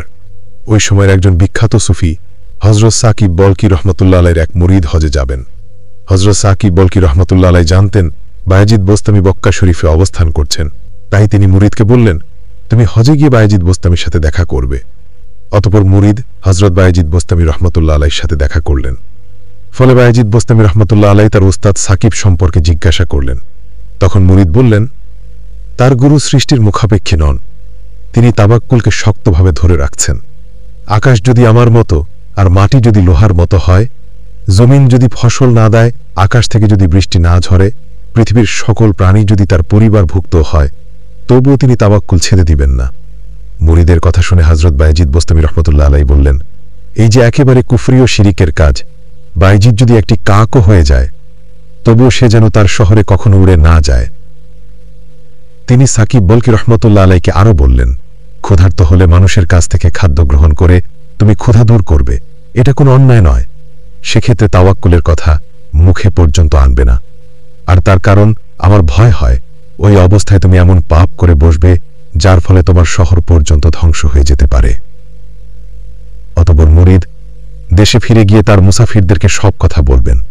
হযরত সাকিব বলকি রহমতুল্লাহ আলাই বাইজিদ বোস্তামি রহমতুল্লাহ আলাইয়ের মর্ম বুঝতে পারলেন আর তার নিজের ভুল ধরে ফেললেন, কিন্তু সেটা শিষ্যকে জানতে দিলেন না। তিনি শিষ্যকে বললেন, হযরত বাইজিদ বোস্তামি রহমাতুল্লাহি আলাই নিজে কেমন লোক তাকে তুমি জিজ্ঞাসা করলে না? মুরিদ কোনো জবাব দিতে না পেরে চলে গেলেন হযরত বাইজিদ বোস্তামি রহমতুল্লাহি আলাইহির দরবারে আর তার পীরের প্রশ্নটি তুলে ধরলেন। হযরত বাইজিদ বোস্তামি রহমতুল্লাহি আলাইহি বলেন, এটাই তোমাদের সমস্ত বড় একটি ভুল। আগেই বলেছি আমি তাওয়াক্কিল নই। যদি তাই হতাম তাহলে কেউ কাটা হতাম, কিন্তু যেহেতু কিছুই নই অতএব আমার তাওয়াক্কুলের প্রশ্নই ওঠে না। হযরত সাকিব বলকি রহমতুল্লাহি আলাইহের মুরিদ হযরত বাইজিদ বোস্তামি রহমতুল্লাহি আলাইহের কাছে এ কথার ঘোর রহস্য উপলব্ধি করতে না পেরে আবার ফিরে এলেন হযরত সাকিব বলকি রহমতুল্লাহি আলাইহের কাছে। এসে দেখলেন তিনি মুমূর্ষু অবস্থায়, তার মৃত্যু আসন্ন। দেরি না করে তিনি বাইজিদ বোস্তামি রহমতুল্লাহি আলাইহের কথাগুলো পীরের কাছে বললেন। হযরত সাকিব বলকি রহমতুল্লাহি আলাই অন্তিম মুহূর্তে তার ভুল বুঝতে পারলেন আর তওবা করলেন। কিছুক্ষণ পরে তিনি শেষ নিঃশ্বাস ত্যাগ করলেন। একবার বোস্তামে অনাবৃষ্টি দুর্ভিক্ষ দেখা দিল। শহরবাসী আল্লাহর দরবারে বৃষ্টির জন্য ইস্তেগফার নামাজ আদায় করল, কিন্তু কিছুই হল না। এক ফোঁটা বৃষ্টিও আকাশ থেকে ঝরল না। হযরত বাইজিদ বোস্তামি রহমতুল্লাহি আলাইহি তখন শহরের বাইরে ছিলেন। হঠাৎ তিনি ফিরে এলেন। শহরের লোকেরা তাকে ধরলেন তিনি যেন বৃষ্টির জন্য আল্লাহর কাছে দোয়া করেন। হযরত বাইজিদ বোস্তামি রহমতুল্লাহি আলাইহি বসে বসে আল্লাহর কাছে কি যেন বললেন। অতঃপর জনগণকে বললেন, তোমরা যাও, বাড়ি ফিরে গিয়ে পানি নিকাশ নালাগুলি পরিষ্কার করো। তারা বাড়ি পৌঁছাবার আগেই সারা আকাশ চেয়ে গেল ঘন কালো মেঘ। মুষলধারে শুরু হয়ে গেল বৃষ্টি আর তার স্থায়ী হল দীর্ঘক্ষণ। হযরত বাইজিদ বোস্তামি রহমতুল্লাহি আলাইহির মুর্শিদ ছিলেন একজন বৃদ্ধা মহিলা। একবার এক বনের পাশে তার সঙ্গে বাইজিদ বোস্তামি রহমতুল্লাহি আলাইহির দেখা হয়। একজন বৃদ্ধার মাথায় আটার বস্তা নিয়ে তিনি পথ চলছিলেন। খুব কষ্ট করে হযরত বাইজিদ বোস্তামি রহমতুল্লাহি আলাইহিকে দেখে তাকে সেটি তার বাড়িতে পৌঁছে দিতে বললেন। আর ঠিক ওই সময় বন থেকে বেরিয়ে আসে একটি বাঘ। হযরত বাইজিদ বোস্তামি রহমতুল্লাহি আলাইহি বাঘটিকে কাছে ডেকে তার পিঠে আটার বস্তা তুলে দিয়ে বৃদ্ধার বাড়িতে দিয়ে আসতে বললেন। বাঘটি রাজি হয়। অতঃপর তিনি বৃদ্ধাকে জিজ্ঞাসা করলেন, পাড়ায় গিয়ে তিনি লোকেদেরকে কি বলবেন? বৃদ্ধা তখন জবাব দেয়, বলবো যে আজ এক আত্মত্যাগ অভিমানী অত্যাচারীর সঙ্গে আমার দেখা হয়েছিল। বৃদ্ধার এই কথা শুনে বাইজিদ বোস্তামি রহমতুল্লাহি আলাইহি বলেন, সে কি? আমি আবার অভিমানী হলাম কিভাবে? বৃদ্ধা বললেন, বাঘ কখনো বুঝা বয় না, অথচ তুমি তার পিঠে বুঝা চাপিয়ে দিলে। এটা কি বাঘের উপর জুলুম করা হলো না? আর তোমার মনের ইচ্ছাই তোমার অলৌকিক শক্তির কথা আমাদের পাড়ায় প্রচারিত হোক, সবাই তোমার প্রশংসা করুক, এটা কি অভিমানী নয়? হযরত বাইজিদ বোস্তামি রহমতুল্লাহি আলাই তার কথা উল্লেখ করে বলতেন, ওই বৃদ্ধাকে আমি আমার শ্রেষ্ঠ মুর্শিদ হিসেবে গণ্য করেছি। হযরত বাইজিদ বোস্তামি রহমতুল্লাহি আলাইহি দীর্ঘজীবী ছিলেন। আজীবন মারিফতের গহীন পথে দীর্ঘ সাধনায় লিপ্ত ছিলেন। অবশেষে একদিন প্রিয় মাশুকের সঙ্গে মিলিত হওয়ার জন্য উন্মুখ হয়ে পড়েন, আর মাশুকও তার পরম প্রিয়জনকে নিজের কাছে নেওয়ার জন্য ডাক পাঠালেন। আর সেই ডাকে সাড়া দিয়ে তিনিও তার অগণিত শুভানুধ্যায়ীদের পেছনে ফেলে রেখে ১৩৪ হিজরি সনে মাটির পৃথিবী ছেড়ে লব্বাইক বলে তার কাছে চলে গেলেন। ইন্না লিল্লাহি ওয়া ইন্না ইলাইহি রাজিউন। শোনা যায় মৃত্যুর আগে তিনি আল্লাহু আকবার বলে জিকিরে মগ্ন ছিলেন। একেবারে চরম মুহূর্তে উচ্চারিত হয় এই অন্তর্বাণী, এ আল্লাহ, আজীবন আমি আপনাকে স্মরণ করে এসেছি উদাসীনভাবে, আর এখন এই শেষ মুহূর্তেও আমি আপনার স্মরণে উদাসীন রয়েছি। আমি চরম কৃতজ্ঞ। আমি জানি না আপনার সাথে মিলিত হবার যোগ্য বলে আমি বিবেচিত হব কিনা। তিনি যখন এই শেষ প্রার্থনা উচ্চারণ করেছিলেন তখন তার পবিত্র আত্মা ধীরে ধীরে তার পার্থিব দেহ থেকে বিদায় নিচ্ছিল। আল্লাহু আকবার। আর আপনি শুধু আল্লাহকে কামনা করবেন, অন্য কিছুর ওপর মনোযোগ দেবেন না, কেননা সবকিছুই উদ্দেশ্য পূরণের অন্তরায় হয়ে দাঁড়ায়। একদিন একটি পথ দিয়ে হযরত বাইজিদ বোস্তামি রহমতুল্লাহি আলাইহি যাচ্ছিলেন, আর তার সঙ্গে ছিল শিষ্যদের একটি দল। হঠাৎ তাদের সামনে এসে পড়ল একটি কুকুর। হজরত বাইজিদ বুস্তামি রহমতুল্লাহি আলাইহি ও তার শিষ্যরা একপাশে সরে গেলেন এবং কুকুরটিও চলে গেল। হজরত বাইজিদ বুস্তামি রহমতুল্লাহি আলাইহিকে শিষ্যরা বলল, মানুষ হল সৃষ্টির সেরা জীব, আর কুকুর হল নিকৃষ্ট। তা জানা সত্ত্বেও আপনি রাস্তা কেন ছেড়ে দিলেন? হজরত বাইজিদ বুস্তামি রহমতুল্লাহি আলাইহি তাদেরকে বললেন, সেই কুকুরটি আমাকে জিজ্ঞাসা করেছিল, হে বাইজিদ বুস্তামি, আজ আমাকে কুকুর আর আপনাকে শ্রেষ্ঠ ওলি হিসেবে কেন নির্দিষ্ট করা হলো? আমার কি অপরাধ ছিল, আর আপনার কি পুণ্য ছিল যার ফলে এমনটা হলো? এই প্রশ্নটি করায় সৌজন্য প্রকাশে আমি পথ ছেড়ে দিয়েছি। আরেকদিন আরেকটি কুকুর হজরত বাইজিদ বুস্তামি রহমতুল্লাহি আলাইহির পাশ দিয়ে এগিয়ে গেলে তিনি তার কাপড় সরিয়ে নিলেন। তখন সে কুকুরটি বলল, হে আল্লাহর ওলি, আপনি আমার সাথে এরকমটা কেন করলেন? আমার শরীর শুকনো হলে তো নাপাক হয় না, আর যদি ভেজা হয় তাহলে আমার ছোঁয়া লাগলে পানি দিয়ে ধুয়ে আপনি পাক হয়ে নিতে পারতেন। কিন্তু আপনি যা করলেন তা অহংকার ছাড়া কিছুই নয়, আর এই অহংকারের অপবিত্রতা 7 সমুদ্রের পানি দিয়ে ধুয়ে নিলেও তা কখনো পরিবর্তন হবে না। বাইজিদ বুস্তামি রহমতুল্লাহ আলাই বললেন, তা তুমি একদম ঠিক কথাই বলেছ।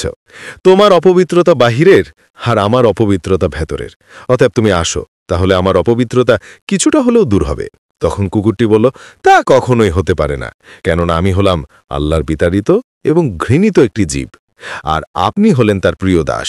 দ্বিতীয়ত, আমি বর্তমান ছাড়া অন্য দিনের একটি হাড়ও সঞ্চয় করি না, কিন্তু মানুষ সারা বছরে খাবার জমিয়ে রাখে, তাই আমাদের মধ্যে রয়েছে অনেক তফাত। হজরত বাইজিদ বুস্তামি রহমতুল্লাহ আলাই তখন বললেন, হাই কি আফসোস, আমি কুকুরের সংস্পর্শে থাকারও উপযুক্ত নই, তাহলে আল্লাহর নৈকট্য লাভের উপযুক্ত কিভাবে হতে পারি? সকল প্রশংসা আল্লাহ তাআলার, যার সৃষ্টি একটি নিকৃষ্ট জীব থেকে মানুষের শিক্ষা নেওয়া দরকার। ওই সময়ের একজন বিখ্যাত সুফি হজরত সাকিব বলকি রহমতুল্লাহ আলাইয়ের এক মুরিদ হজে যাবেন। হজরত সাকিব বলকি রহমতুল্লাহ আলাই জানতেন বায়জিদ বুস্তামি মক্কা শরীফে অবস্থান করছেন, তাই তিনি মুরিদকে বললেন, তুমি হজে গিয়ে বায়জিদ বুস্তামির সাথে দেখা করবে। অতঃপর মুরিদ হজরত বায়জিদ বুস্তামি রহমতুল্লাহ আলাইয়ের সাথে দেখা করলেন। ফলে বায়জিদ বুস্তামি রহমতুল্লাহ আলাই তার ওস্তাদ সাকিব সম্পর্কে জিজ্ঞাসা করলেন। তখন মুরিদ বললেন, তার গুরু সৃষ্টির মুখাপেক্ষী নন, তিনি তাওয়াক্কুলকে শক্তভাবে ধরে রাখছেন। আকাশ যদি আমার মতো আর মাটি যদি লোহার মতো হয়, জমিন যদি ফসল না দেয়, আকাশ থেকে যদি বৃষ্টি না ঝরে, পৃথিবীর সকল প্রাণী যদি তার পরিবারভুক্ত হয়, তবুও তিনি তাওয়াক্কুল ছেড়ে দিবেন না। মুরিদের কথা শুনে হজরত বায়জিদ বুস্তামি রহমতুল্লাহ আলাই বললেন, এই যে একেবারে কুফুরি ও শিরিকের কাজ, বায়জিদ যদি একটি কাক হয়ে যায় তবুও যেন সে তার শহরে কখনো উড়ে না যায়। তিনি সাকিব বলকি রহমতুল্লাহ আলাইকে আরও বললেন, ক্ষুধার্ত হলে মানুষের কাছ থেকে খাদ্য গ্রহণ করে তুমি ক্ষুধা দূর করবে, এটা কোনো অন্যায় নয়। সেক্ষেত্রে তাওয়াক্কুলের কথা মুখে পর্যন্ত আনবে না, আর তার কারণ আমার ভয় হয় ওই অবস্থায় তুমি এমন পাপ করে বসবে যার ফলে তোমার শহর পর্যন্ত ধ্বংস হয়ে যেতে পারে। অতপর মুরিদ দেশে ফিরে গিয়ে তার মুসাফিরদেরকে সব কথা বললেন। হজরত সাকিব বলকি রহমতুল্লাহ আলাই বায়জিদ বুস্তামি রহমতুল্লাহ আলাইয়ের মর্ম বুঝতে পারলেন আর তার নিজের ভুল ধরে ফেললেন, কিন্তু সেটা শিষ্যকে জানতে দিলেন না। তিনি শিষ্যকে বললেন, হজরত বায়জিদ বুস্তামি রহমতুল্লাহ আলাই নিজে কেমন লোক তাকে তুমি জিজ্ঞাসা করলে না? মুরিদ কোনো জবাব দিতে না পেরে চলে গেলেন হজরত বায়জিদ বুস্তামি রহমতুল্লাহ আলাইয়ের দরবারে আর তার পীরের প্রশ্নটি তুলে ধরলেন। হজরত বায়জিদ বুস্তামি রহমতুল্লাহ আলাই বলেন, এটাই তোমাদের সমস্ত বড় একটি ভুল। আগেই বলেছি আমি তাওয়াক্কেল নই, যদি তাই হতাম তাহলে কেউ কাটা হতাম, কিন্তু যেহেতু কিছুই নই অতএব আমার তাওয়াক্কুলের প্রশ্নই ওঠে না। হজরত সাকিব বলকি রহমতুল্লাহ আলাইয়ের মুরিদ হজরত বায়জিদ বুস্তামি রহমতুল্লাহ আলাইয়ের কাছে এ কথার ঘোর রহস্য উপলব্ধি করতে না পেরে আবার ফিরে এলেন হজরত সাকিব বলকি রহমতুল্লাহ আলাইয়ের কাছে। এসে দেখলেন তিনি মুমূর্ষ অবস্থায়, তার মৃত্যু আসন্ন। দেরি না করে তিনি বায়জিদ বুস্তামি রহমতুল্লাহ আলাইয়ের কথাগুলো পীরের কাছে বললেন। হজরত সাকিব বলকি রহমতুল্লাহ আলাই অন্তিম মুহূর্তে তার ভুল বুঝতে পারলেন আর তওবা করলেন। কিছুক্ষণ পরেই তিনি শেষ নিঃশ্বাস ত্যাগ করলেন। একবার বোস্তামে অনাবৃষ্টি ও দুর্ভিক্ষ দেখা দিল। শহরবাসী আল্লাহর দরবারে বৃষ্টির জন্য ইস্তেগফার নামাজ আদায় করল, কিন্তু কিছুই হলো না। এক ফোঁটা বৃষ্টিও আকাশ থেকে ঝরল না। হজরত বায়জিদ বুস্তামি রহমতুল্লাহ আলাই তখন শহরের বাইরে ছিলেন। হঠাৎ তিনি ফিরে এলেন। শহরের লোকেরা তাকে ধরলেন তিনি যেন বৃষ্টির জন্য আল্লাহর কাছে দোয়া করেন। হজরত বায়জিদ বুস্তামি রহমতুল্লাহ আলাই বসে বসে আল্লাহর কাছে তি যেন বললেন। অতঃপর জনগণকে বললেন, তোমরা যাও, বাড়ি ফিরে গিয়ে পানি নিকাশ নালাগুলি পরিষ্কার করো। তারা বাড়ি পৌঁছেবার আগেই সারা আকাশ চেয়ে গেল ঘন কালো মেঘ। মুষলধারী শুরু হয়ে গেল বৃষ্টি, আর তার স্থায়ী হল দীর্ঘক্ষণ। হজরত বায়জিদ বুস্তামি রহমতুল্লাহ আলাইয়ের মুর্শিদ ছিলেন একজন বৃদ্ধা মহিলা। একবার এক বনের পাশে তার সঙ্গে বায়জিদ বুস্তামি রহমতুল্লাহ আলাইয়ের দেখা হয়। একজন বৃদ্ধার মাথায় আটার বস্তা নিয়ে তিনি পথ চলছিলেন খুব কষ্ট করে। হজরত বায়জিদ বুস্তামি রহমতুল্লাহ আলাইকে দেখে তাকে সেটি তার বাড়িতে পৌঁছে দিতে বললেন। আর ঠিক ওই সময় বন থেকে বেরিয়ে আসে একটি বাঘ। হযরত বায়জিদ বোস্তামি বাঘটিকে কাছে ডেকে তার পিঠে আটার বস্তা তুলে দিয়ে বৃদ্ধার বাড়িতে দিয়ে আসতে বললেন। বাঘটি রাজি হয়। অতঃপর তিনি বৃদ্ধাকে জিজ্ঞাসা করলেন, পাড়ায় গিয়ে তিনি লোকেদেরকে কি বলবেন? বৃদ্ধা তখন জবাব দেয়, বলবো, আজ এক আত্মত্যাগী অভিমানী অত্যাচারীর সঙ্গে আমার দেখা হয়েছিল। বৃদ্ধার এই কথা শুনে বায়জিদ বোস্তামি রাহমাতুল্লাহ বললেন, সে কি আমি আবার অভিমানী হলাম কিভাবে? বৃদ্ধা বললেন, বাঘ কখনো বুঝা লয় না, অথচ তুমি তার পিঠে বুঝা চাপিয়ে দিলে। এটা কি বাঘের উপর জুলুম করা হলো না? আর তোমার মনের ইচ্ছা এই তোমার অলৌকিক শক্তির কথা আমাদের পাড়ায় প্রচারিত হোক, সবাই তোমার প্রশংসা করুক, এটা কি অভিমানী নয়? হযরত বায়জিদ বোস্তামি তার কথা উল্লেখ করে বলতেন, ওই বৃদ্ধাকে আমি আমার শ্রেষ্ঠ মুর্শিদ হিসেবে গণ্য করেছি। হযরত বায়জিদ বোস্তামি দীর্ঘজীবী ছিলেন, আজীবন মারিফতের গহীন পথে দৃঢ় সাধনায় লিপ্ত ছিলেন। অবশেষে একদিন প্রিয় মাসুকের সঙ্গে মিলিত হবার জন্য অশ্রণময় উপরে পড়েন, আর মাসুক ও তার পরম প্রিয়জনকে নিজের কাছে নেবার জন্য ডাক পাঠান। আর সেই ডাকে সাড়া দিয়ে তিনিও তার অগণিত শুভানুদায়ীদের পেছনে ফেলে রেখে ১৩৪ হিজরি সানে মাটির পৃথিবী ছেড়ে লাব্বাইক বলে তার কাছে চলে গেলেন। ইন্না লিল্লাহি ওয়া ইন্না ইলাইহি রাজিউন। শোনা যায় মৃত্যু হলে আল্লাহু আকবার বলে তিনি জিকিরে মগ্ন ছিলেন। একেবারে চরম মুহূর্তে উচ্চারিত হয় এই অন্তর্বাণী, হে আল্লাহ, আজীবন আমি আপনাকে স্মরণ করে এসেছি উদাসীনভাবে, আর এখন এই শেষ মুহূর্তেও আমি আপনার স্মরণে উদাসীন রয়েছি। আমি চরম কৃতজ্ঞ। আমি জানি না আপনার সাথে মিলিত হবার যোগ্য বলে আমি বিবেচিত হব কিনা। তিনি যখন এই শেষ প্রার্থনা উচ্চারণ করেছিলেন, তখন তার পবিত্র আত্মা ধীরে ধীরে তার পার্থিব দেহ থেকে বিদায় নিচ্ছিল। আল্লাহু আকবার।